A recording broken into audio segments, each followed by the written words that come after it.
রাজধানী লাগোয়া Subhashnagar high school সংলগ্ন এলাকায় নিজ বাড়ির দোকান ঘরে আত্মঘাতী কলেজ পড়ুয়া এক ছাত্র। মৃত যুবকের নাম বিপ্লব সরকার, বয়স 21 বছর। মৃত যুবকের বড় ভাইয়ের অভিযোগ, প্রণয় ঘটিত কারণে বিপ্লব আত্মহত্যা করেছে। তিনি জানান, বিপ্লব রাম ঠাকুর কলেজের ছাত্র ছিল, পাশাপাশি সে রাজ্যের খেয়ে খেলাধুলা করত।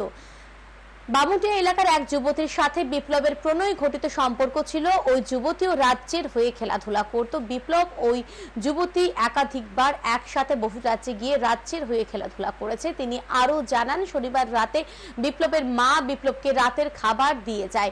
বিপ্লব বাড়ির সামনে নিজেদের দোকানে ঘুমাতো।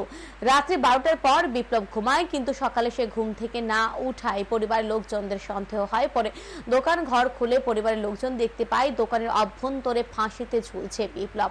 সাথে সাথে খবর দেওয়া হয় পুলিশকে। মহারাজগঞ্জ থানার পুলিশ ঘটনাস্থলে ছুটে গিয়ে মৃতদেহ উদ্ধার করে ময়না তদন্তের জন্য হাসপাতালে নিয়ে যায়। পুলিশ একটি অস্বাভাবিক মৃত্যুর মামলা হাতে নিয়ে ঘটনার তদন্ত শুরু করেছে। ঘটনাকে কেন্দ্র করে এলাকায় নেমে এসেছে শোকের ছায়া। মেয়ের বাড়ি বামুটিয়া ছিল, আমরা জানি মায়ের নাম হচ্ছে রিয়া সরকার।